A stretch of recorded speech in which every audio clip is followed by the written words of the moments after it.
Problema técnico acá. Voy a tratar de hacer una charla lo más sucinta posible, decir solamente las cosas importantes para que no se perjudiquen más ya por la hora y el día, ¿no? Eh, Voy a empezar a compartir pantalla ahora sí. Si hubiera alguna pregunta o duda, me lo hacen saber durante la exposición. Simplemente hacen la pregunta, no levanten la mano, simplemente la hacen.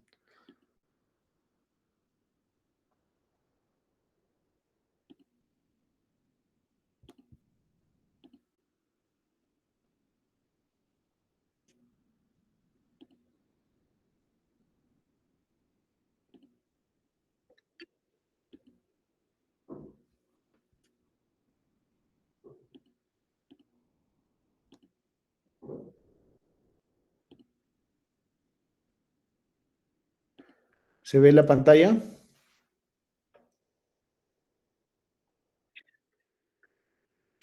Listo. A ver.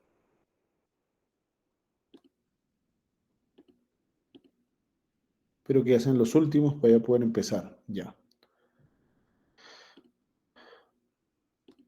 Listo. Yo soy el doctor Daniel Ponce León. Vamos a hablar de semiología del aparato del miembro inferior. ¿Ok? Vamos a hablar cada segmento.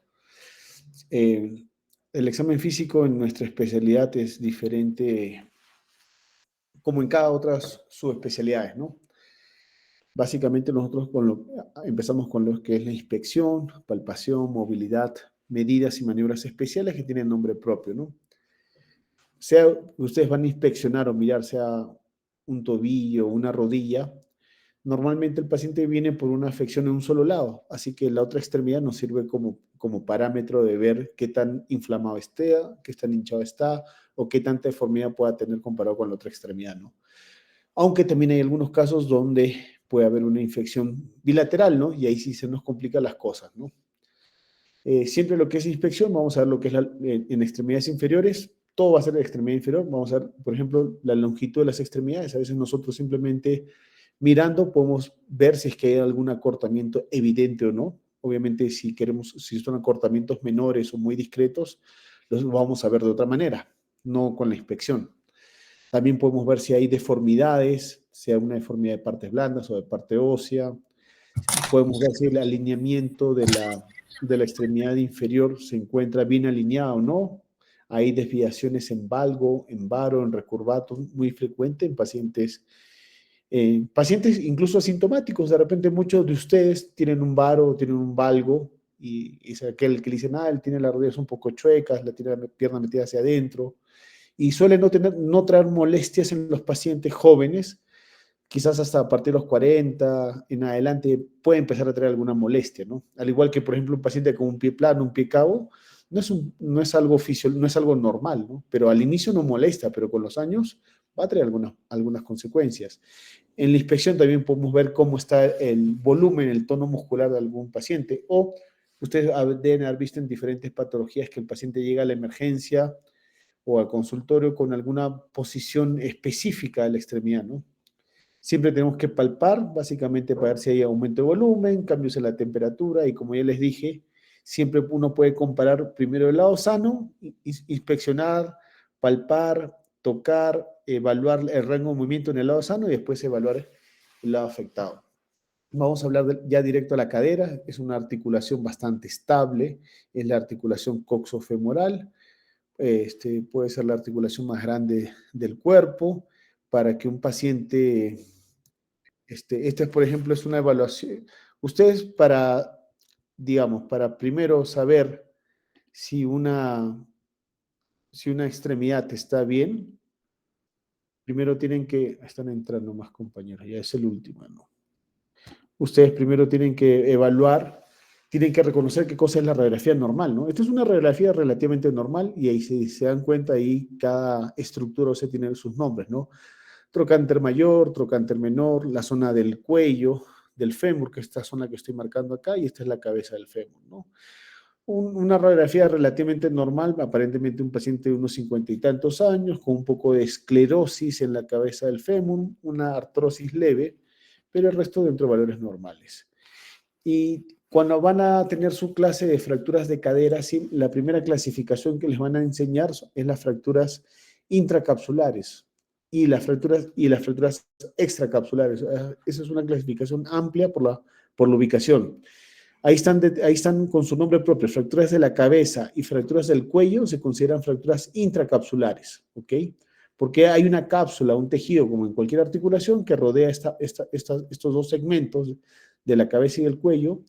Y estas fracturas tienen la peculiaridad de que si un paciente, cuando ustedes escuchen algún familiar de ustedes que en algún momento lastimosamente puede cualquiera tener un accidente, una caída, cualquier fractura a nivel del cuello, del fémur o de la cabeza, el principal riesgo que va a tener ese paciente es que se pueden romper los vasos sanguíneos que llevan la sangre hacia la cabeza del fémur. Y eso puede ocasionar lo que se llama una necrosis avascular.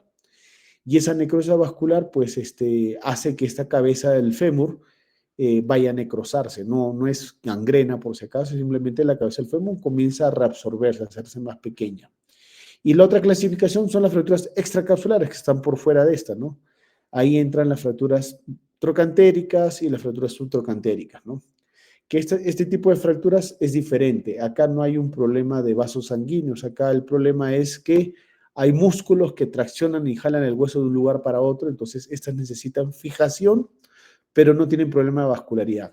Las otras fracturas, las intracapsulares, sí tienen problemas de vascularidad y normalmente un paciente de mediana edad o adulto mayor, el tratamiento casi en el 100% de los casos de ser quirúrgico va a ser una prótesis, ¿ok? Esta imagen es muy común, que un paciente tenga una caída dentro de su domicilio, normalmente pasa en adultos mayores, pero no es tan escandaloso como ahí en la cadera, una caída de escaleras.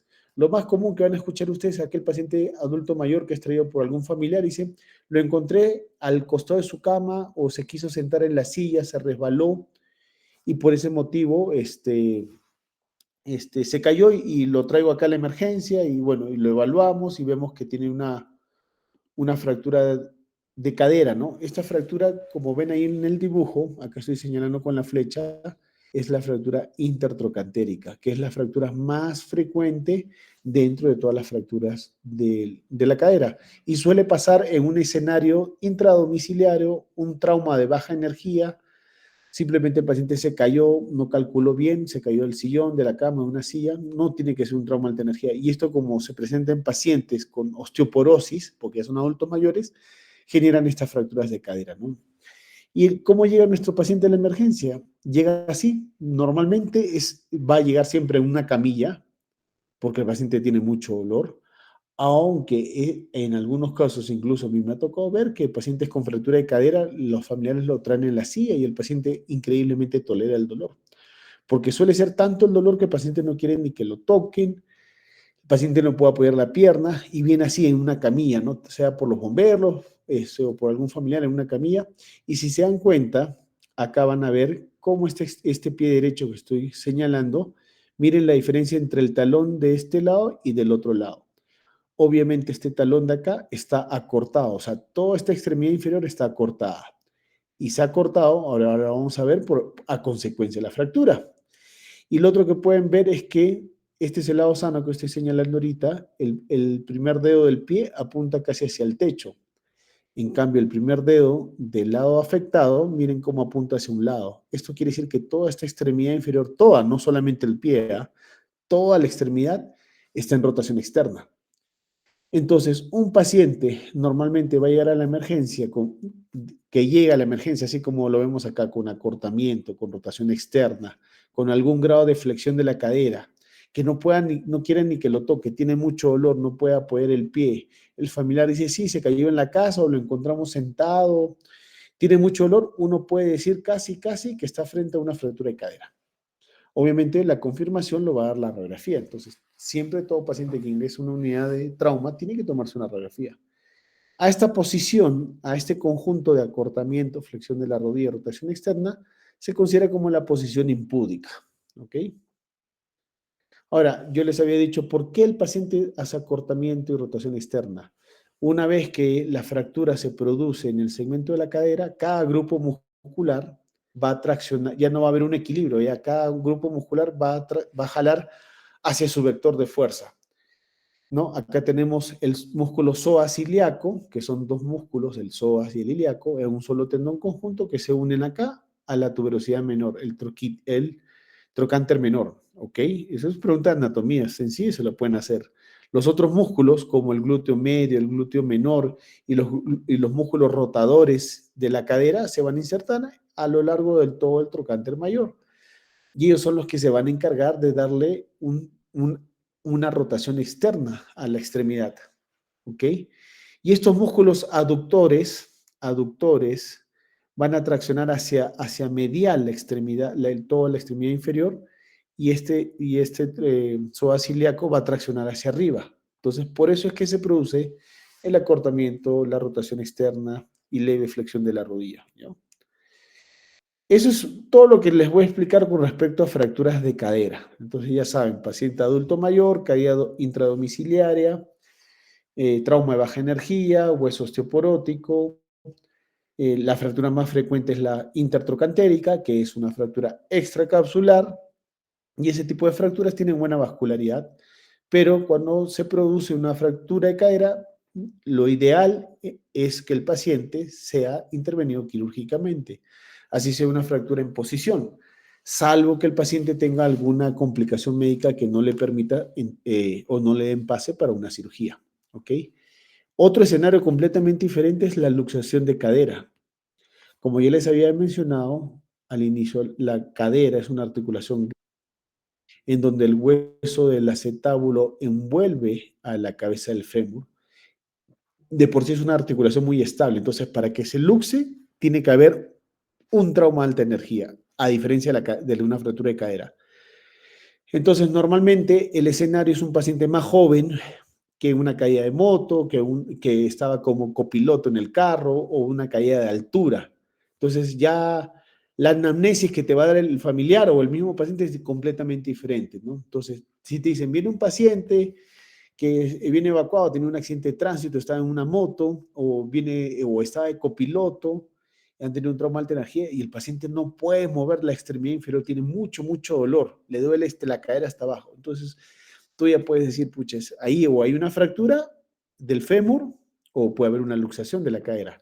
Y si te ingresa en la camilla, así como estamos viendo en esta foto, con la flexión de la cadera, ¿no? Con la pierna aducida, porque esta pierna derecha, como ven acá, está casi pegada a la otra extremidad, ¿no?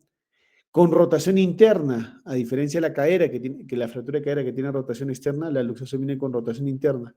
Y si a esto le sumas acortamiento, y a todo esto se llama la posición púdica, ¿no? O pudorosa, ¿no? Es como que uno gira la extremidad como para taparse las partes íntimas, ¿no?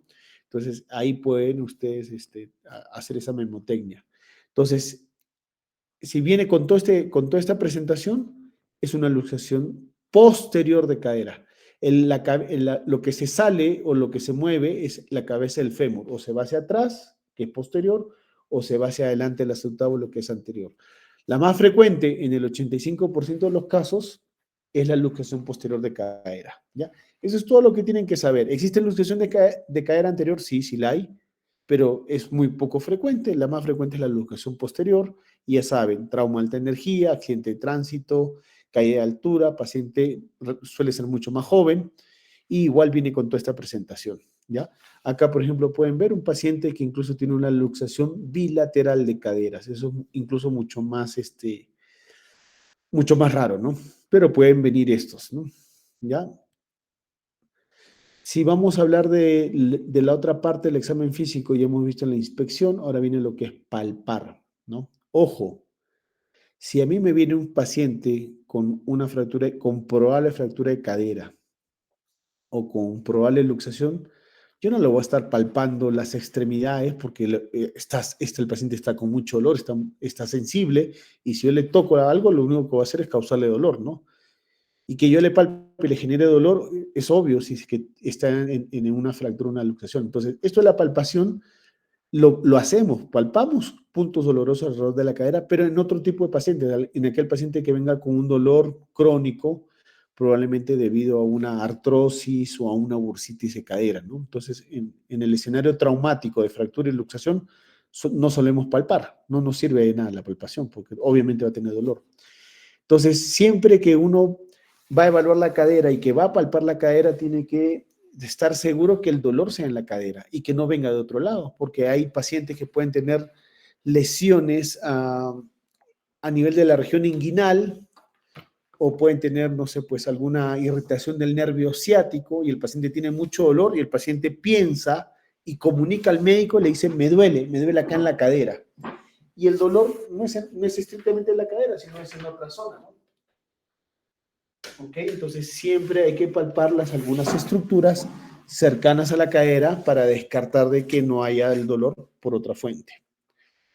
La movilidad de la cadera, bueno, obviamente también lo mismo que le dije hace un rato, si el paciente viene con mucho dolor por un evento traumático y yo estoy sospechando con una fractura o una luxación, más allá, lo único que voy a hacer dentro de mi examen físico es mirar, o sea, inspección y lo mando a rayos X, ¿ok? No le voy a decir al paciente, a ver, señor, vamos a evaluar cuánto moviliza su cadera, cuánto lo mueve para aquí y para allá, porque eso, obviamente el paciente va a tener mucho dolor. Entonces, esto de la movilidad y la palpación, como le dije, también es en otro en otro escenario del clínico. Por ejemplo, digamos que ustedes tienen un abuelo que de ustedes que va al médico y dice, doctor, tengo mucho dolor, ya no puedo sentarme cómodamente en el sillón, me he dado cuenta que no me puedo, ya no me puedo agachar para ponerme los zapatos o las medias, o cuando subo una escalera me duele mucho la cadera. Entonces uno dice, ajá, paciente adulto mayor, le duele la cadera, siente que le duele profunda la cadera, no se puede amarrar los zapatos, eso te indica que el paciente no puede flexionar. Entonces uno dice, este paciente debe tener una artrosis, una degeneración de su articulación. Entonces, en este tipo de pacientes que vienen con dolor crónico, sí palpamos y sí evaluamos la movilidad. Porque yo, por ejemplo, quiero comparar su cadera, si su cadera afectada es la derecha, yo primero evalúo la cadera izquierda y veo cuánto eleva, cuánto abduce, cuánto rota externamente o internamente la cadera izquierda, que es la sana. Y al final evalúo la otra cadera, que es la derecha, y digo, mira, en la pierna sana tiene 120 grados de elevación y en la otra tiene apenas 50. O en la cadera sana rota externamente los 45 grados, pero en la otra pierna, en la otra cadera solamente rota 10 o 20 grados. Entonces, eso ya me da una idea de qué tan limitado en rango de movimiento está esa articulación. Entonces, siempre tienen que evaluar los rangos articulares y son rangos más o menos fisiológicos. Hay algunos pacientes que puedan rotar un poco más, un poco menos, porque algunos son más flexibles que otros, pero por eso mismo les dije, cada paciente, primero evaluar, como recomendación, primero evaluar los puntos dolorosos, la inspección, los rangos de movimiento, la movilidad en el lado sano y después en el lado afectado.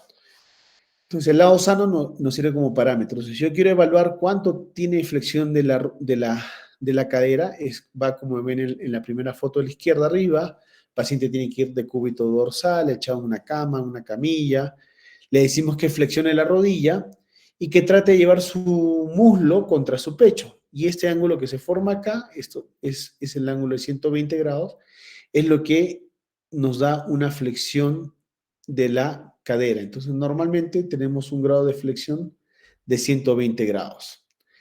La rotación interna se evalúa en esta posición, en este eje. Este es el eje. La rotación interna normalmente son 40 grados. La rotación externa, es decir, el paciente que adopta esta posición como en forma de un número 4, y si la hace, es 45 grados. También le puedo evaluar cada cadera, sea la derecha o la izquierda, cuánto abduce y cuánto aduce. Normalmente la abducción, que es llevar la extremidad hacia afuera, es 45 grados y la aducción es un poco menos, son 30 grados. Entonces, esos son los rangos articulares normales en la cadera y debemos evaluar primero el lado sano y después el lado afectado. Algunas maniobras especiales, algunos procedimientos que hacemos, maniobras especiales en cadera.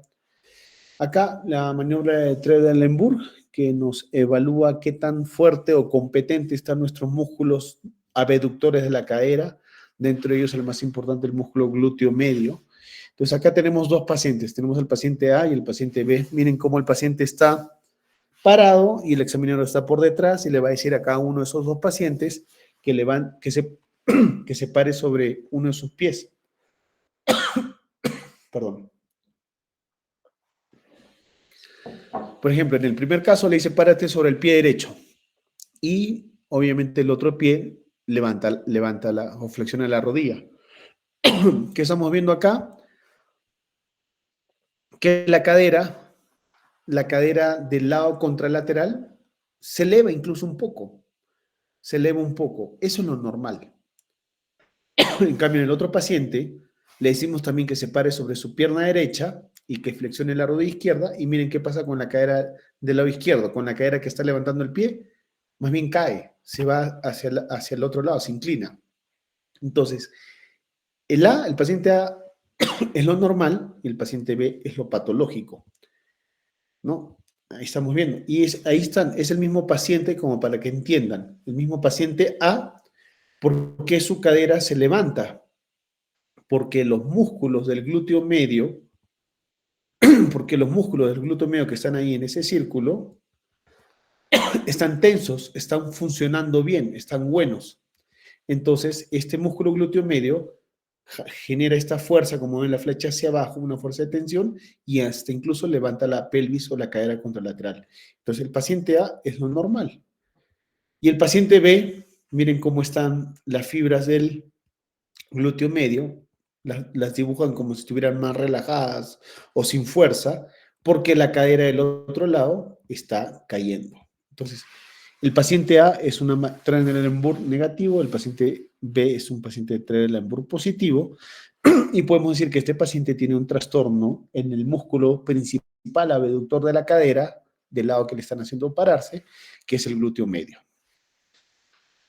Otra maniobra que se hace para evaluar la cadera en pacientes neonatos, en pacientes recién nacidos, ustedes no sé si sabrán, todo paciente que nace, hay un protocolo a nivel del Ministerio de Salud que el primero que le evalúa, que es el pediatra o el neonatólogo, tiene que hacerle a todo paciente unas maniobras para detectar desde el día 1 de su nacimiento si hay riesgo o no, o presencia o no, de una luxación de cadera, de una enfermedad luxante de cadera. Y si el neonatólogo sospecha esto, inmediatamente al día siguiente o el mismo día va a hacer la interconsulta al ortopedista infantil y el ortopedista infantil lo va a evaluar, lo va a hacer estas maniobras y si también ve que las maniobras son positivas, le va a pedir una ecografía dinámica con movimiento de la cadera, porque es importantísimo detectar si es que estos pacientes tienen inestabilidad en su cadera o no, porque si uno detecta en una edad neonata, o sea, dentro de los primeros 29 días, que un paciente pediátrico, un paciente neonato tiene una enfermedad luxante de cadera, el tratamiento es rápido, efectivo y el paciente puede curarse, ¿no? En cambio, ustedes deben haber escuchado a aquellos pacientes neonatos que no los evalúan en su momento y estos pacientes van creciendo con el paso de las semanas, meses y se les pasa el diagnóstico a todos los médicos y ese paciente comienza a crecer con su cadera luxada. Y ya cuando los detectan más adelante, ya es mucho riesgo y esto puede generar pues cirugías o secuelas en estos pacientes. Entonces, mucho ojo con esta enfermedad luxante de cadera. Todos ustedes que van a rotar por neonatología o pediatría en un momento o que van a asistir a un parto tienen que saber estas maniobras. Esto se llama la maniobra de Barlow-Ortolani, ¿ok?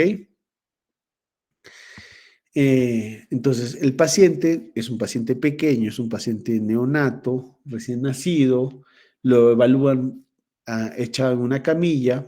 Si se dan cuenta el examinador, con su mano derecha, miren cómo abraza el muslo y la cadera. Entonces, si es que este paciente nació con una condición de luxación de cadera, al paciente tener con las piernas pegadas a la línea media, como vemos acá, este paciente tiene sus dos piernas pegadas a la línea media, ya la cadera, en un paciente que tiene esta enfermedad, ya la cadera está luxada. Miren cómo la cabeza del fémur está fuera de su lugar. Pero si el examinador abre las piernas, hace la abducción, miren cómo automáticamente la cabeza en su lugar. ¿Me entienden? Y el paciente el médico va a sentir en ese momento como una especie, como un golpe seco o como que algo entró dentro de algo, dentro de otro continente, que es el acetábulo. Entonces, esta es la maniobra de Ortolani. Se parte la aducción y se lleva a la abducción. Si está aducido y el paciente tiene esta enfermedad, ya está luxado y al abrir la pierna, al abducirlo, lo que estamos haciendo es reducirlo. Ahora, uno puede hacer varias veces este movimiento, no lo hace una sola vez, ¿no? Porque no, de repente no está seguro. Y de ahí otra vez el examinador, partimos nuevamente de la pierna de abducción, que está obviamente la cadera reducida, a esto se le llama Barlow, y otra vez lo que hacemos, lo juntamos la pierna, la llevamos hacia la media, lo aducimos. Esta aducción, ¿qué genera otra vez? Que se luxe la cabeza del fémur. Entonces, estas son las maniobras que se llaman la maniobra de Ortolani-Barlow, o a veces lo dicen Barlow-Ortolani. No importa por cualquiera de las cuales ustedes quieran empezar. Pueden empezar por abajo o pueden empezar por la maniobra de arriba. Pero lo que tienen que hacer es varias veces aducir, abducir, aducir, abducir. Y en cada uno de esos movimientos, ustedes pueden sentir un clic, un chasquido en la cadera, y eso ya les va a generar una sensación de alerta. ¿Ok? Este es un paciente, probablemente de unos 7 años, en el que no se le diagnosticó a tiempo en su etapa neonatal que tenía una enfermedad luxante de cadera, ¿no? Perdón, unos 7 meses tiene. Y miren cómo en el lado derecho,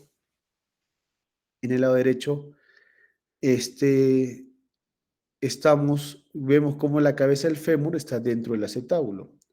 Pero en el lado izquierdo, miren, ni siquiera tiene acetábulo. El acetábulo debería ser como un techo horizontal como esto de acá. Y si se dan cuenta, no tiene, está casi verticalizado, ¿no? No hay el techo del acetábulo. Y la cabeza del fémur está por fuera de su lugar, ¿no?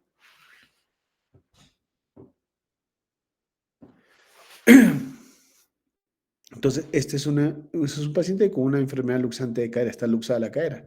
Y también puede llegar a una edad adulta. Miren el lado izquierdo. El lado izquierdo es un paciente adulto, pero no es porque es una luxación de cadera, sino es una enfermedad, es una secuela de una luxación de cadera crónica que no fue diagnosticada a tiempo y obviamente ya ni siquiera tiene acá acetábulo el paciente, ¿no? Entonces, este paciente la única forma de corregirlo es con una prótesis, ¿no? Listo. ¿Hasta acá alguna pregunta con respecto a semiología de cadera? Para empezar a hablar de rodilla.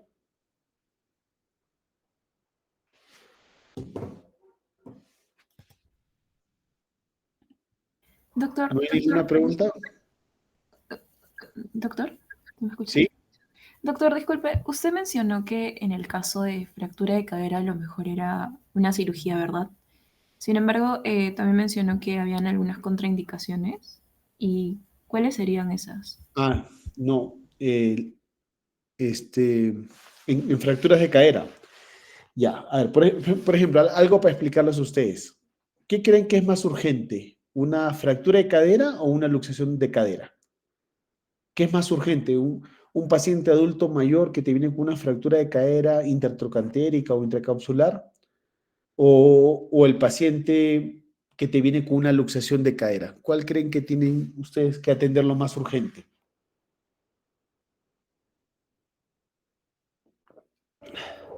La fractura de cadera, doctor, porque... No, negativo. Ninguna fractura en ninguna parte del cuerpo es una emergencia. O sea, obviamente puede sonar crudo, ¿no? Pero un paciente con fractura de cadera puede operar. Lo ideal es que lo operes, obviamente, lo más pronto, dentro de las 48 horas. Y si es para osteosíntesis o si es para una prótesis, igual, o sea, puede esperar 2 días. Incluso hay pacientes a nivel hospitalario que por diferentes cosas se demoran mucho más tiempo. En cambio, una luxación, la cabeza está fuera de su lugar, los vasos sanguíneos están tensos, pero si uno lo coloca rápidamente en su lugar, la cabeza del fémur dentro de la cadera, o sea, lo reduce, lo recoloca dentro de su lugar, el paciente puede tener una evolución sumamente buena sin ninguna complicación y ya no necesitar otro tipo de cirugías. Entonces, en toda parte del cuerpo, una luxación siempre va a ser más urgente o va a ser una emergencia comparado con una fractura. Salvo que estemos hablando de una fractura abierta, una fractura expuesta, ¿no? ¿Ok? Este, pero la pregunta va acá, la que me hiciste. Si es un paciente, imagínate un paciente adulto mayor, como muchos pacientes con fractura de cadera, que se caen, se fractura, llegan a la emergencia, lo hospitalizan para operarlo, le empiezan a hacer su preoperatorio y dicen, uy, tiene anemia. Ah, ok. Y después hay que pasarle depósito de sangre. Después le hacen un examen de orina. Uy, tiene infección urinaria importante. Hay que pasarle antibiótico antes de que lo operen. De repente pasó un día, uy, se aspiró, hizo una neumonía intrahospitalaria o una neumonía aspirativa.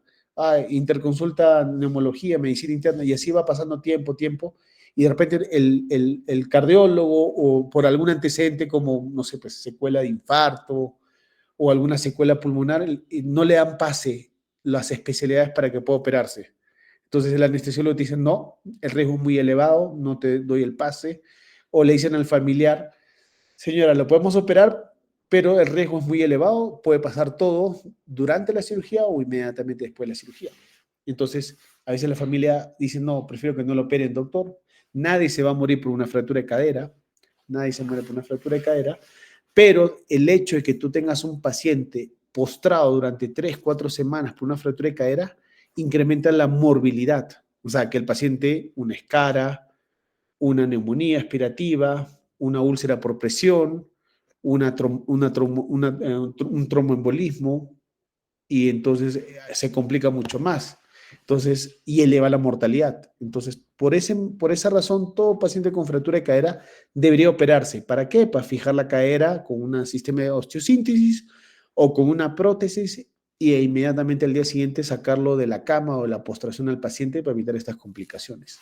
Pero hay casos en que por la condición médica de pulmones, corazón, neurológico, el paciente no se opera. Pero eso ya escapa de nuestras manos como cirujanos ortopédicos. ¿Ok? Pero siempre que les quede el concepto que siempre es más urgente una luxación, un paciente con una luxación de hombro, cadera, lo que fuera, entra en la emergencia antes de las 6 o las 12 horas. Entra rapidísimo. En cambio, un paciente con una fractura de cadera, un abuelito, entra a hospitalizarse al piso y a que le hagan su preoperatorio y entra a una cirugía programada. ¿Me entiendes? Listo. Espero haber resuelto tu duda. Vamos a hablar ahora de rodilla. Es otra de las articulaciones grandes de la extremidad inferior. Ahí ustedes pueden ver claramente un paciente que en la figura del lado izquierdo está parado y es evidente, como señala acá la flecha negra, es evidente como un gran aumento de volumen, ¿cierto? Entonces, cualquier persona, hasta el paciente viene y dice, doctor, tengo la rodilla hinchada. Miren cómo está hinchada, ¿no? Entonces, uno lo ve y evalúa así. Entonces, ¿cómo lo escribirías? Oye, se ve que hay un gran aumento de volumen en la rodilla derecha. ¿Por qué puede haber sido ese aumento de volumen? Ya el paciente te lo dirá, me caí, me golpeé o estuve haciendo esfuerzo y con el tiempo se me empezó a hinchar la rodilla, doctor, y ahora la tengo así. Obviamente, un paciente que venga con ese gran aumento de volumen, que probablemente sea líquido, sea sangre, sea pus, o sea simplemente líquido sinovial, ese gran aumento de volumen genera tensión y genera mucho dolor en el paciente. Entonces ahí ni siquiera necesito hacer una ecografía, ni siquiera necesito hacer la maniobra que están viendo al costado, porque es evidente que ese paciente tiene un gran aumento de volumen. La cosa es averiguar qué tiene. Pero este gran aumento de volumen, como les dije, el paciente tiene mucho dolor. Y si tiene dolor, ¿qué quieren? ¿Cómo está ese movimiento de la rodilla? No la va a querer ni mover, no va a querer ni que la toquen, no va a querer ni bajar la rodilla ni nada. Entonces, acá la única forma de tratar este aumento de volumen es aspirar ese exceso de líquido. Ahorita lo vamos a ver, eso se llama la artrocentesis, evacuar el exceso de líquido. Pero en algunos casos donde uno evalúa a un paciente que viene por dolor y el paciente dice, tengo la rodilla un poco hinchada y no hay mucho líquido y uno quiere estar seguro si hay líquido o no, le hace esta maniobra que vemos al costado, que es el signo del témpano. Miren cómo el examinador pone sus dos manos por arriba y por debajo de la rodilla y con un dedo aprieta sobre el hueso de la rótula. Si es que hay líquido en ese espacio, la rótula, que es un hueso que está en la parte más anterior de la rodilla, va a estar flotando. flotando en el líquido o en la sangre, va a estar ahí flotando. Entonces, el examinador aprieta, aprieta con su pulgar la rótula hacia abajo, va a sentir que desciende la rótula, choca con el hueso, saca la mano y otra vez la rótula se levanta. Este efecto de peloteo se llama el signo del témpano. Si ustedes colocan un pedazo de hielo en un vaso con agua y lo aprietan, se va a hundir, le sacan el dedo y el otro es el hielo va a estar flotando. Eso se llama el signo del témpano positivo. Me indica, eso me da que hay un aumento de volumen dentro de la articulación. Eso se llama derrame articular. Si es sangre, se llamará hemartrosis. Si es líquido sinovial, se llamará hidrartrosis. O si es pus, se llamará piartrosis. Pero al final lo que uno tiene que hacer es evacuar. Y este es el procedimiento que uno hace, se llama artrocentesis. Obviamente tienes que tener mucho cuidado, tienes que colocar una zona de desinfección sobre esa zona, usar guantes, desinfectar la herida o la extremidad, colocar un campo que sea estéril y introduces una aguja a través de ciertos parámetros que uno ya lo van a ver en su clase teórica, y con esa aguja penetra en la piel el tejido celular subcutáneo, la parte muscular, la parte capsular, y llegan hasta el espacio dentro de la rodilla. Y miren este líquido que va a salir acá. Este líquido, yo puedo ver de qué características o de qué color es ese líquido. Entonces, por un lado, la artrocentesis ya le está tratando el dolor al paciente porque lo estoy evacuando el exceso de líquido. Y por otro lado, me da una idea de qué tipo de líquido es. Yo puedo ver si es sangre y digo, es hemartrosis, ¿no? Puedo ver un líquido turbio y digo, uy, eso es pus. O simplemente puedo ver un líquido amarillo ligeramente claro, como el que vemos ahí, digo, es exceso de líquido sinovial, nada más. Cada uno tiene su gravedad y su causa, ¿no? Pero sea lo que fuera, tengo que evacuarlo porque eso le quita el dolor y me permite ver más o menos qué cosa es. Y ya uno después puede mandar a estudiar ese líquido al laboratorio. Es importante ver la inspección también de las extremidades inferiores, ¿no? Ahí vemos una paciente, una niña de 12 años, es grande y está parada sobre este sistema de espejos, pero yo la veo claramente, miren cómo sus rodillas acá se tocan, ¿no? Pero los bordes internos de ambos tobillos, miren el espacio que se genera acá. Esto es como si fuera piernas en X, ¿no? A esto se le llama un genovalgo. Obviamente acá es sumamente evidente el diagnóstico tan solamente con la inspección. Yo lo puedo hacer parar sobre el piso y ya veo que hay una inspección, ¿no? Pero la han hecho parar en este sistema de espejos, no para ver que tenga un genovalgo, sino para ver cómo está la planta del pie. Y es evidente en esta paciente que tiene genovalgo que además tiene un pie plano severo y un talón que se va hacia un talo valgo, se va hacia afuera, ¿no? Entonces este paciente tiene una deformidad compleja desde las rodillas, el genovalgo, el pie plano y el talo valgo, ¿no? Pero si yo quiero hacer una planificación preoperatoria porque voy a operar a este paciente o quiero saber exactamente en qué parte de su extremidad, en qué segmento de hueso tiene una alteración de esta desviación, le pido este examen que se llama una teleradiografía o radiografía panorámica de miembros inferiores, como están viendo en el lado derecho. Es como una fotografía de la radiografía desde la pelvis hasta el tobillo, ¿no? ¿No? Eso es muy importante y lo utilizamos mucho nosotros para planificación operatoria, para temas de diagnóstico, ¿ya? La rodilla también tiene sus rangos de movimientos. Normalmente un paciente o todos nosotros cuando caminamos extendiendo la rodilla completamente y eso se le llama extensión de 0 grados, no extensión de 180. Extensión 0 grados. Flexión de la rodilla, normalmente todos nosotros podemos flexionar la rodilla entre 120 a 140 grados. Eso es lo normal, ya les dije que hay algunos pacientes más laxos que otros. También con el paciente echado en la camilla, nosotros podemos hacer también lo que se llama mediciones longitudinales, como vemos con 1 centímetro, como medimos desde la pelvis hasta el borde interno del talón, del tobillo, para ver cuánto mide esta extremidad, o también para hacer mediciones circunferenciales, como vemos ahí a nivel de la pantorrilla, para medir cómo está el volumen de la masa muscular.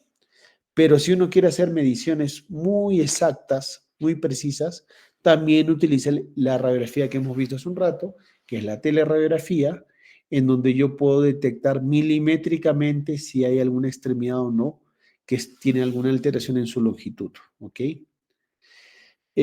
Todos han escuchado pacientes que rompen el ligamento cruzado anterior, cruzado posterior, no es un accidente que se produzca solamente en futbolistas o pseudofutbolistas, puede pasar en cualquier deporte o incluso en alguna caída, accidente de escaleras, ¿ok?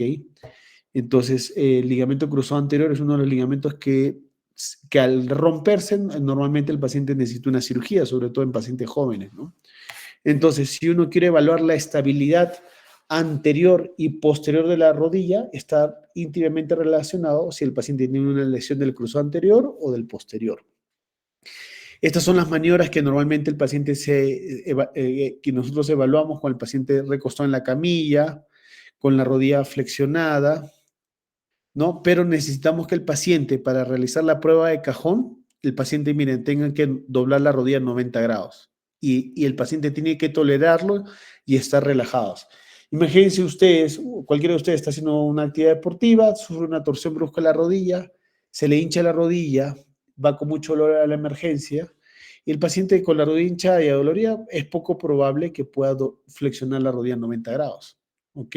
Entonces, normalmente estas pruebas de cajón anterior o posterior, que necesitamos que el paciente flexione la rodilla 90 grados, no la hacemos en la emergencia, sino la hacemos una semana o a los días de que el paciente ya sufrió el accidente y que ya fue atendido en emergencia y que le dice, ok, ya tuviste esto o probablemente tengas esto, entonces de ahí saca tu cita que te vea el traumatólogo especialista en rodilla por consultorio, ¿no? Entonces el paciente viene después de unos días, ya con menos dolor y le hacemos esta maniobra que se llama las pruebas de cajón. Otra cosa que les iba a decir, uno ya puede predecir cuando hace la artrocentesis si es que es líquido sinovial o es sangre. ¿Alguien sabe por qué? Yo de repente por ejemplo, viene el paciente A, viene Juan. Viene Juan, que es un paciente de 50 años, que ya tenía un dolor crónico de rodilla y que después de un esfuerzo, un trajín, un viaje, una caminata, empezó a tener un poco más de dolor y se le empezó a hinchar la rodilla. Este hinchazón empezó y duró como 3, 4 días y como vio que estaba muy hinchado y le dolía, fue a la emergencia. ¿Ya? Después viene José, que es un paciente de 20, 24 años, que estuvo en un evento deportivo en la universidad, sufrió un trauma y torsión brusca sobre la rodilla y sintió un intenso dolor, ya no pudo jugar, sus amigos lo llevaron a sentarse a un lado de la cancha y empezó a notar al paciente que la rodilla se le empezó a hinchar, pero rapidito, ¿no? Se asustó, fue a la emergencia y el paciente dice, sí, tienes un gran aumento de volumen. ¿Quién me dice qué cosa puede ser en cada escenario? En el primer caso, ¿qué cosa cree que pueda encontrar yo a la hora de hacer este procedimiento de artrocentesis? ¿Voy a encontrar líquido sinovial o voy a encontrar sangre? En aquel paciente que ya tiene una hinchazón de la rodilla durante días.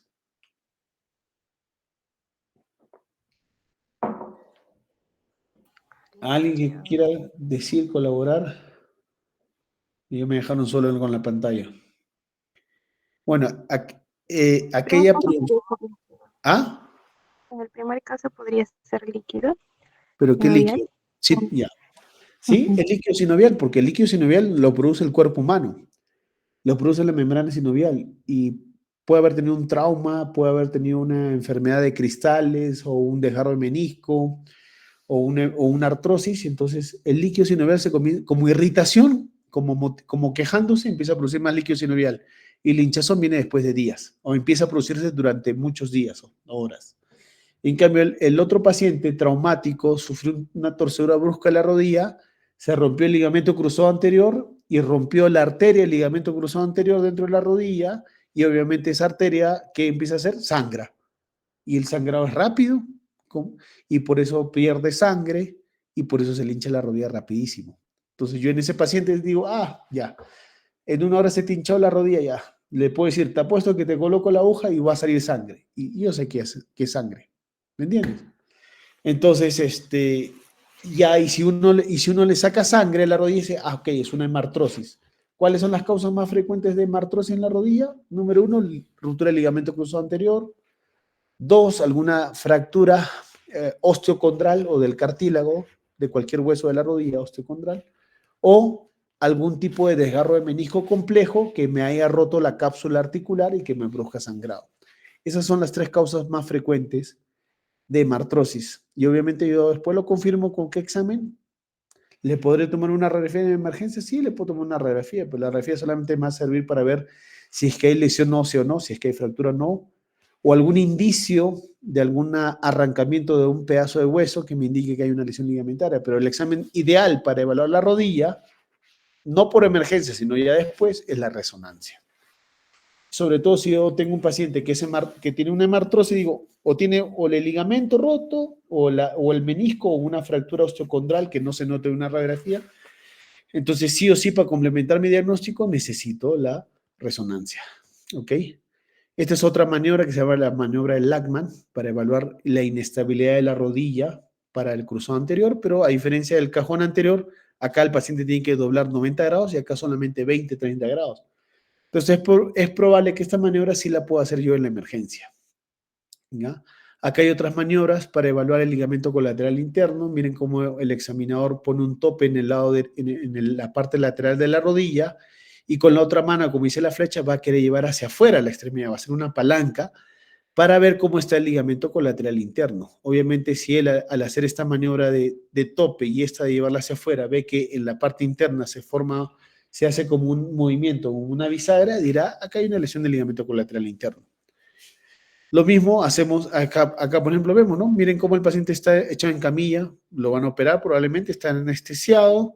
Miren cómo ponen un tope sobre el lado derecho la parte lateral del submuslo y llevan la pierna hacia afuera. Y miren cómo se abre hacia afuera, la extremidad debería continuar por acá, se abre completamente. Es un valgo muy importante, ¿no? De la rodilla. Entonces, ese paciente debe tener ligamento colateral interno y otros ligamentos más dentro de la rodilla que se han lesionado, ¿no? Y también le puedo tomar una radiografía que se llama la radiografía de estrés en valgo, ¿no? Acá les voy a pasar un video. Por ejemplo, ahí ven cómo el paciente va a evaluar el ligamento cruzado anterior. Yo le dije, es un paciente que probablemente tenga una lesión después de varios días y el paciente puede recostarse en la camilla, la cadera está en 45 grados y la rodilla en 90 grados. Miren el examinador cómo hace el gesto que va a abrazar con sus dos manos la parte proximal de la tibia y la va a jalar hacia adelante. Si al jalarla hacia adelante, y lo puede comparar primero el lado sano y después el lado afectado, si ve que la tibia se desplaza más de 5 milímetros hacia adelante, dirá que hay un cajón anterior. Lo mismo si empuja la tibia hacia atrás como lo está haciendo, y si ve que si se desplazan algunos milímetros, dirá prueba de cajón posterior positivo. Entonces, en esa misma posición, llevando hacia adelante, cajón anterior positivo, como vemos ahí. Miren la foto cómo se va hacia adelante la tibia, miren cómo genera esa deformidad. O como empujando hacia posterior, ahorita vamos a ver la otra foto. No, acá no lo han mostrado. Vamos a ver el siguiente video.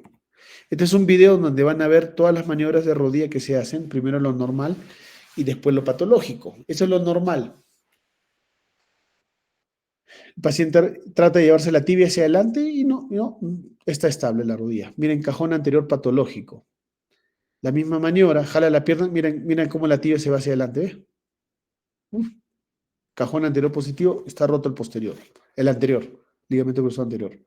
Cajón posterior, miren cómo empuja la tibia hacia atrás, mira, se va hacia atrás. Si la tibia se desplaza hacia atrás más de 5 milímetros, que ahí es mucho más, cajón posterior positivo.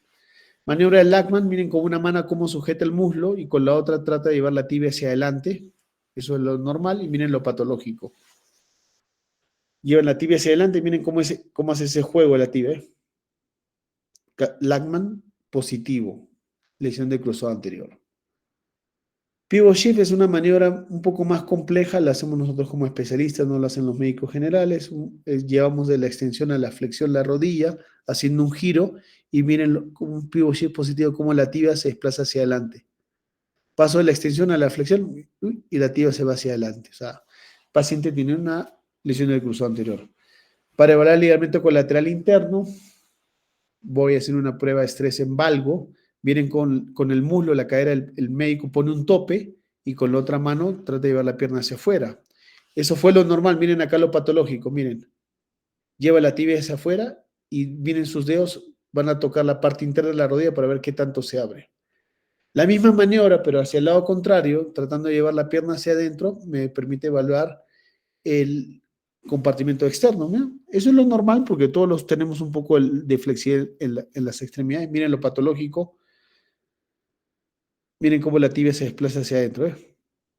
Entonces, postezo externo, postezo en varo, probable lesión del ligamento colateral externo. ¿Ok? Otra estructura importantísima en la rodilla y cuando se produce una lesión severa de esta estructura, que son los meniscos, suele ser más severo el pronóstico y la recuperación, incluso que un ligamento cruzado anterior roto. ¿Ok? En la rodilla normalmente tenemos dos meniscos, el menisco interno, el menisco externo. Los meniscos se pueden romper en un paciente joven, por ejemplo, como ustedes, cualquiera de ustedes en un evento traumático, caída de esfuerzo, se sobreentiende que son pacientes jóvenes, que sus meniscos son sanos, son normales, pero ante un trauma pueden romperse y pueden romperse dependiendo de la magnitud de cualquiera de estos tipos de desgarro. Pero también puede haber un paciente quizás de 50 años que no recuerda haber tenido un trauma específico, simplemente sí, a veces juego fútbol, a veces hago giros, pero nunca me ha dolido tan fuerte, así como para decir, me lesioné hoy, pero viene con dolor ya de algún tipo de evolución y también puede tener un desgarro, cualquier de este tipo de desgarro, porque ya tiene un menisco enfermo, ya es un paciente de más de 40, 50 años, ya puede tener un menisco enfermo, degenerativo, y es más fácil de romperse el menisco sin necesidad, qué inteligente, sin necesidad de haber tenido un evento traumático importante. ¿Ya? Hay algunos nombres y maniobras específicas que uno hace para evaluar los meniscos. Existen más de 15, 20 pruebas diagnósticas. Cada una tiene un nombre específico. Steinman 1, 2, Bragar, McMurray, Apple. Hay varias. La idea no es que tampoco aprendan todas. Yo les voy a enseñar una o dos maniobras que son las que nosotros solemos utilizar más frecuente. Una de ellas es la maniobra de McMurray. Se hace todas estas maniobras o evaluaciones de rodillas, se hace con el paciente recostado, sea boca arriba o sea boca abajo.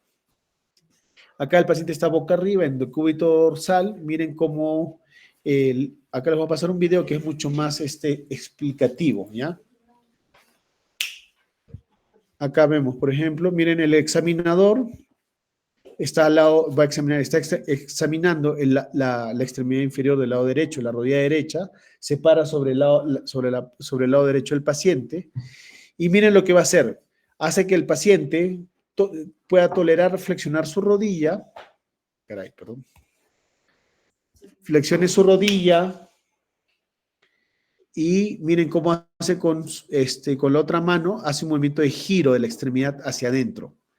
Si el paciente hace la flexión, hace con su mano que la extremidad inferior de la tibia y el pie hasta abajo rote hacia adentro el pie, está evaluando el compartimento externo, o sea, el menisco del lado externo. Y miren cómo pone su dedo sobre la parte lateral de la rodilla, porque está evaluando el menisco lateral o el menisco externo. Y pasa de la flexión a la extensión, manteniendo esa posición. Y si el paciente dice que le duele o el examinador siente un resalte o un dolor en la parte externa de la rodilla, dirá maniobra de McMurray positiva para menisco externo, siempre y cuando la extremidad inferior, como ven ahí, está en rotación interna. ¿Ves? Lo mantiene en rotación interna mientras va flexionando y extendiendo la rodilla. Ahora, hace lo mismo, parte de la flexión, pero la extremidad inferior con su mano derecha, mira, ahora rota el pie hacia afuera. Al hacer una rotación externa del pie, miren dónde coloca los dedos, coloca en la parte interna. O sea, al hacer la rotación externa, lo que estamos evaluando es el compartimento interno. Entonces, si al hacer esa maniobra de flexión, extensión, mantener una rotación externa y el paciente tiene dolor en la parte articular interna, dirá, ok, es probable desgarro del menisco del lado interno. Signo de McMurray positivo para el menisco del lado interno. Y la otra maniobra, se llama la maniobra de Apple, ya el paciente está en decúbito prono o boca abajo, con la rodilla flexionada en 90 grados, y la idea es, miren, el examinador va a generar una fuerza en el plano axial, como haciendo una carga, sea con las manos o sea con la región axilar. Miren cómo va a hacerlo en algún momento, y va a empezar a hacer rotación interna o rotación externa del pie.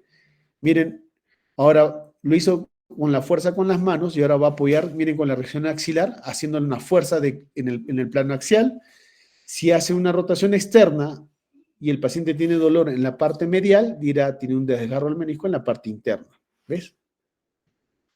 Ese maniobra de McMurray positivo, o signo de Apple positivo para menisco del lado interno, porque está llevando el pie hacia afuera. Si lo llevara hacia adentro y tiene dolor en la línea articular externa, dirá Apple positivo para menisco del lado externo. Acá, si alguien quiere hacer una pregunta, me interrumpe nada más. ¿Ah? No.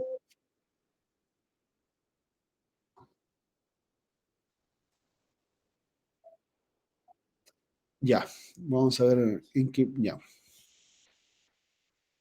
En tobillo, bueno, tenemos algunos. Esto les pido que repasen, les voy a pasar las clases. Todos los huesos de la columna lateral, de la columna medial.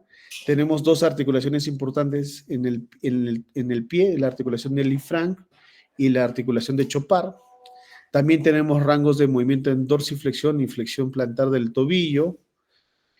Cuando un paciente se lesiona el tobillo, ustedes van a escuchar el esguince. Uno puede tener esguince del menisco, del tobillo o de la rodilla. El ligamento que más se produce una lesión cuando uno hace una inversión forzada son los ligamentos de la parte lateral del tobillo. Por eso la parte externa del tobillo se pone así morada. Lateral del tobillo. ¿Ya? Y uno puede decir, ok, este paciente tiene un esguince de tobillo y puedo corroborar si está roto o no el ligamento con ecografía o más específico con resonancia, ¿ok? Si es un esguince de primer grado o segundo grado, el tratamiento es conservador. Algunos desgarros del tercer grado si son más severos porque está completamente roto el ligamento y sí pueden llegar a un tratamiento quirúrgico. El grado 1 lo pueden inmovilizar con una tobillera o con vendajes. El grado 2 o 3 puede utilizar una bota rígida o una bota flexible. Y en algunos casos, sobre todo pacientes muy activos o deportistas del grado 3, a veces los podemos operar desde un inicio. Esta es otra patología frecuente ya para acabar del tobillo, que es la ruptura del.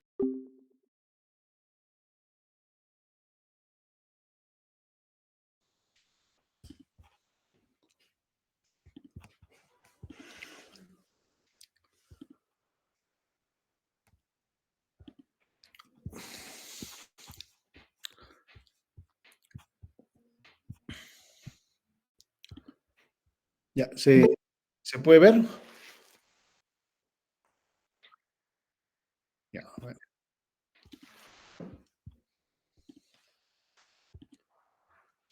Ya, vamos a hablar un poquito sobre el pie y el tobillo, nada más para terminar, ¿ok?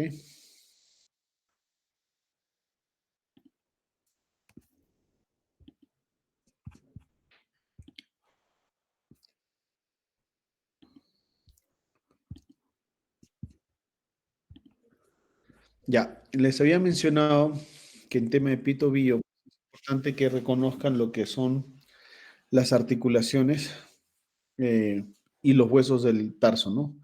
Ahí vemos cuáles son los huesos de la columna lateral, cuáles son los huesos de la columna medial. Eso les pueden hacer varias preguntas de acá.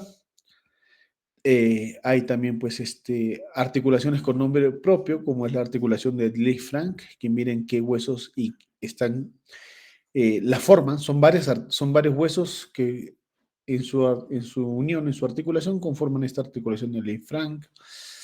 La otra es la articulación de Chopard, ¿no? Que es entre el escafodis con el cuboides, que se articula con el calcáneo y el astrágalo.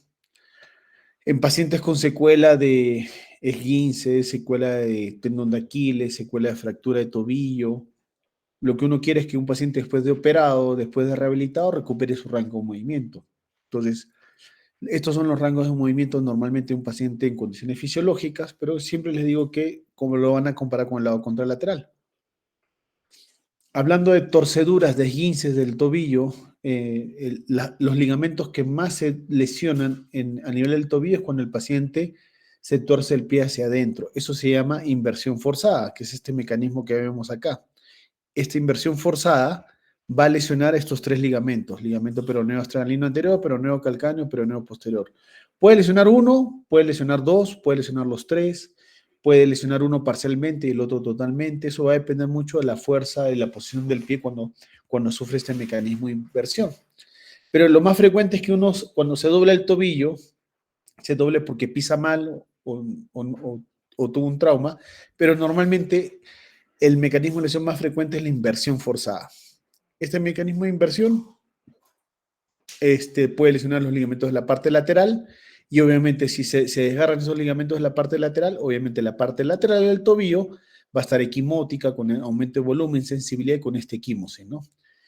Y el examinador puede, dentro de su examen físico, palpar esta parte lateral del tobillo que está edematizada con equimosis y como ven ahí, el examinador incluso puede palpar lo que es parte del recorrido de este ligamento, por ejemplo, peroneo australiano anterior, peroneo calcáneo, peroneo posterior, ¿ok? Puede realizar las maniobras también de inversión, puede evaluar cuánto es el rango de movimiento, si está estable o no estable, generando nuevamente el mismo mecanismo de inversión. Ahí hace una inversión forzada para ver si los ligamentos o están desgarrados y por ende están inestables, o también lo puede evaluar después de un tratamiento de inmovilización para ver si los ligamentos ya cicatrizaron. ¿Ok?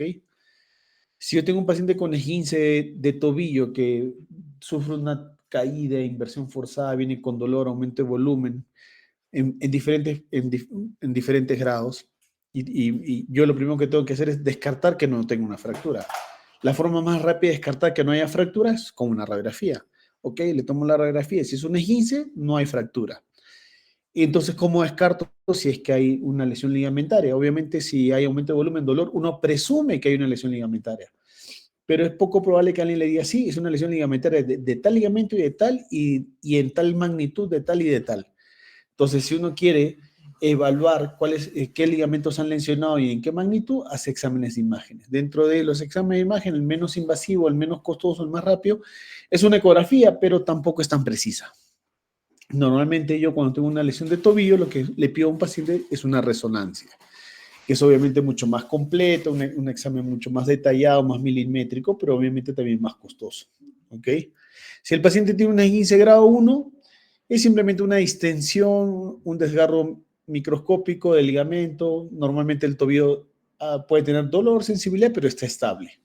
Y entonces el tratamiento para ellos en un grado 1 es una tobillera o un vendaje funcional por 1 a 2 semanas y el paciente probablemente, si tiene una buena terapia y una buena recuperación, en un mes y medio está haciendo su actividad normal como antes o incluso hasta menos tiempo. Si es un esguince grado 2, ya hay un desgarro parcial del ligamento, puede tener más dolor, más hinchazón, más limitación para apoyar o caminar. Entonces, a ese tipo de pacientes normalmente le decimos, ok, vamos a inmovilizarte con una férula, con un yeso, para que darle, número 1, para que calme el dolor, para que desinflame, cicatrice los ligamentos. O también pueden utilizar este tipo de férulas o estas botas de marcha que ven ahí, Walker, pero son costosas y bueno, no vale mucho la pena. Y el grado 3 ya es cuando el ligamento se rompe, ¿no? Esta es la definición de un esguince grado 1, 2, 3, aplica para cualquier ligamento de cualquier parte del cuerpo. En este caso lo estamos mencionando en el tobillo. Entonces, un esguince grado de 3, al tener una ruptura ligamentaria, uno puede indicarle al paciente reparar ese ligamento porque está roto, y para tener una recuperación más pronta, y más aún si es un paciente exigente en el tema deportivo, es mejor operarlo.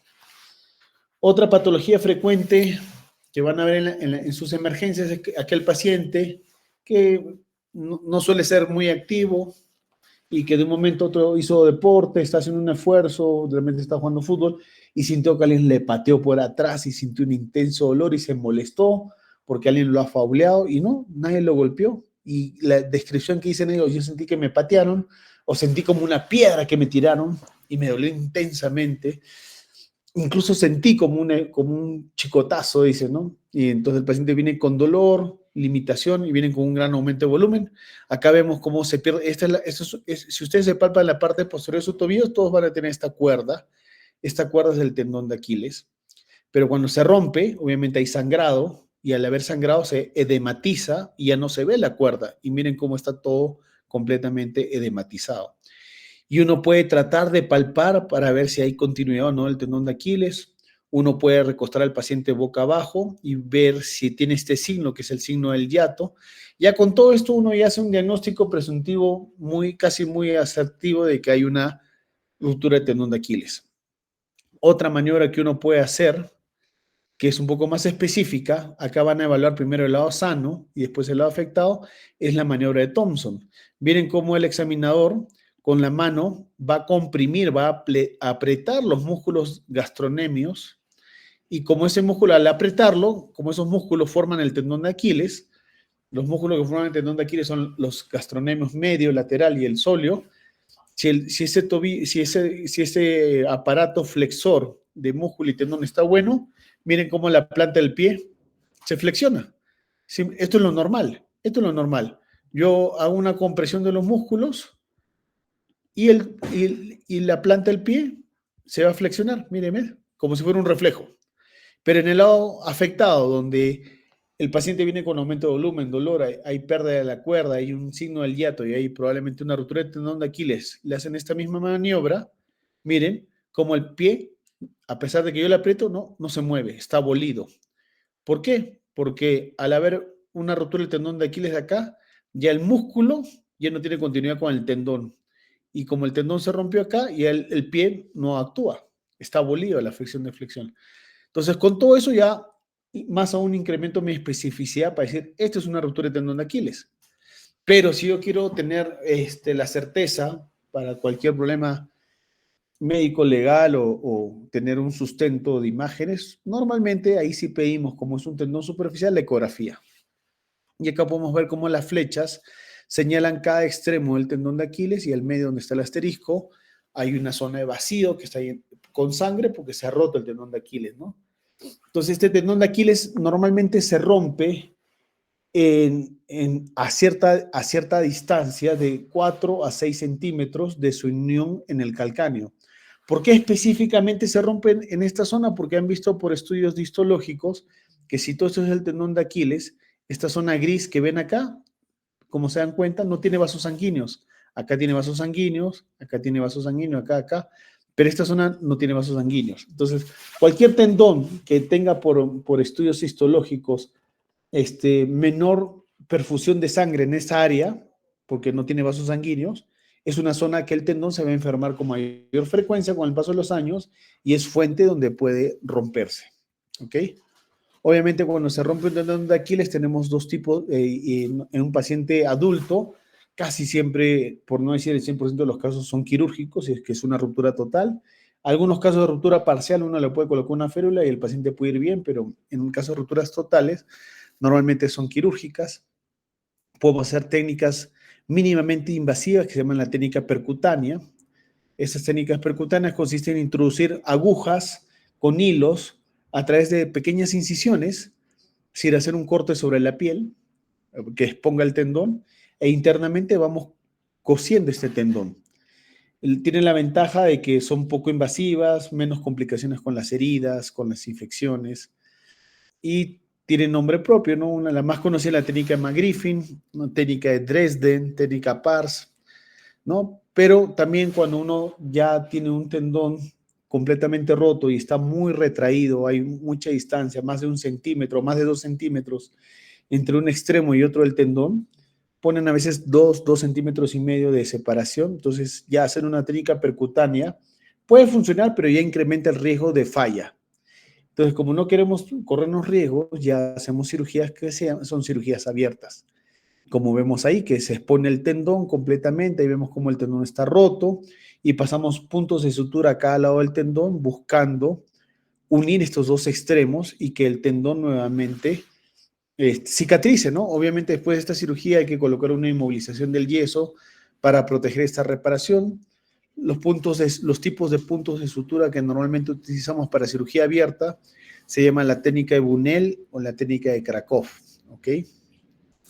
Y para terminar, lo que ya les había adelantado, muchos de ustedes puede haber nacido con la condición de tener un pie plano o un pie cabo, y para cada uno de nosotros eso puede ser algo normal y probablemente ni siquiera tener molestias, ¿no? Es muy frecuente que haya pie planos asintomáticos, pero con el paso de los años, este pie plano en un paciente ya adulto puede empezar a tener molestias, dolencias y puede tener problemas de inflamación de tendones o artrosis, y entonces también es ideal que a todos nosotros en nuestro debido momento nos hayan hecho un diagnóstico adecuado de pie plano o pie cabo y hacer un tratamiento para evitar estas complicaciones, ¿no? ¿Ok? Entonces, el pie plano flexible es el pie plano más frecuente. ¿Qué quiere decir flexible? Por ejemplo, a este paciente lo están haciendo pararse sobre el pie y ven cómo todo el pie está completamente apoyado sobre el suelo. Pero si a este paciente le dicen párate de puntas, al pararse de puntas puede que se va a formar un arco en la planta del pie. Eso se llama pie plano flexible. Entonces le dice, ok, este paciente con ejercicios va a ir bien y se le va a ir formando con el paso de los años un arco plantar, ¿no? Estas son las formas en donde uno puede medir pintando los pies y haciéndolos pisar sobre papel en blanco o sobre ese sistema de espejo que les mostré hace un rato, y podemos ver los diferentes tipos de plantas de pie que puede tener un paciente, ¿no? Pie plano, pie cabo, ¿no? Obviamente un pie plano de primer grado es mucho mejor pronóstico con el paso de los años que un paciente de pie plano de cuarto grado, ¿no? El pie plano de cuarto grado de un paciente pediátrico, incluso ya por ser de cuarto grado, puede tener molestias, ¿no? Por ejemplo, miren este paciente, un paciente de 10 años, un pie plano completamente cuarto grado. Miren cómo toda la parte interna del pie se forma. Obviamente, un pie plano, miren cómo lo hacen parar sobre este sistema de espejos y toda la planta del pie apoya sobre el vidrio. Entonces, este es un pie plano de cuarto grado. Si a este paciente solamente le indican ejercicios, probablemente no va a mejorar y va a empeorar, y entonces es mejor tratarlo en una edad pediátrica. Miren cómo está toda la planta del pie. Miren cómo es una radiografía de un pie plano de cuarto grado. Prácticamente no hay bóveda plantar, todo está plano. Entonces, el cirujano ortopédico infantil utiliza estos sistemas, son unos tornillos especiales que pareciera un poco tosco, porque los va a colocar tanto entre el hueso del astrágalo y el calcáneo, como una interposición. No es que el hueso esté atornillado a uno de los huesos, simplemente lo colocan como una interposición para que miren inmediatamente el paciente, incluso está con las heridas del pie, como inmediatamente el paciente, en el mismo acto operatorio, el paciente corrige el arco plantar. De lo que estaba completamente plano, miren cómo pasó, un pie plano, primer grado casi normal. ¿Ok? Listo, chicos. ¿Alguna pregunta más? ¿Alguna duda?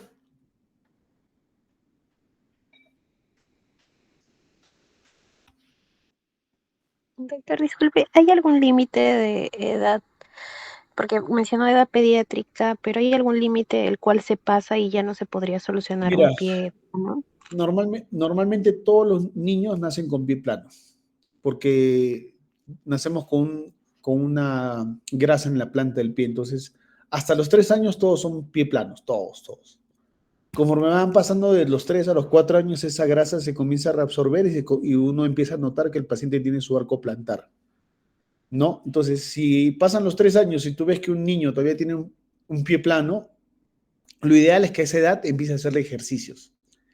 Antes se utilizaba puro zapato ortopédico, pura plantilla, pero lo ideal es que a esa edad hagan ciertos ejercicios que se los haces hacer como si fuera un juego, y puedes modificarle su genética, porque genéticamente ya el paciente nació para tener pie plano toda su vida, pero con ejercicios le puedes modificar ese pie plano y disminuir la gravedad o llevarlo a la normalidad. Entonces, mientras tú más a una edad temprana lo trabajes, va a ir mejor. Se ha visto que de 3 a 7, 8 años es más fácil trabajarlo con ejercicios, pero si es un niño de 8, 10 años, ya es muy difícil que los ejercicios o alguna plantilla le vaya a revertir el pie plano. Y en esos casos, el paciente puede necesitar este tipo de cirugías como la que les he mostrado, que se llama el calcáneo stop, y corrige inmediatamente el pie plano, ¿no? O sea, todo tiene una corrección, pero si ya no es en su momento o es una lesión muy severa en un paciente muy joven, con este tratamiento quirúrgico que, como tú te das cuenta, es poco invasivo, mira, el paciente ya está a los pocos días parado y caminando, se puede corregir este pie plano y le puedes evitar muchos problemas a ese paciente en su edad de adolescente o de adulto que ya no le duele la planta del pie. Y para terminar, esto es una alteración congénita. Hay niños que pueden nacer con este tipo de deformidad muy severa, que es el pie bot o pie sambo o pie equinovaro congénito. Nacen así, ¿no? Y este tipo de pacientes, si bien esta deformidad es muy alarmante o a la vista, también tienen la suerte de que estos pies son flexibles, como son niños, son flexibles. Entonces, con el tratamiento, con las férulas de yeso, con la técnica de Ponseti, cambiándole estos yesos cada 3, 4 semanas, poco a poco uno le va corrigiendo. Miren, de lo que tenía el pie así completamente deformado, mira cómo lo tiene ahora. ¿Ok? Y después de unos 2 meses de tratamiento, de unos 3 meses de tratamiento, de unas 5 cambiadas de estos yesos cada 3 semanas, miren cómo el paciente puede casi hacer una corrección total de este pie plano, de este pie equinovaro congénito. Eso se llama el tratamiento ortopédico con la técnica de Ponseti, que lo hacen los ortopedistas infantiles. ¿Ok? ¿Alguna otra pregunta, chicos? Bueno, les agradezco haber podido darme el tiempo para darles su clase que debió haber sido otro día en otro momento.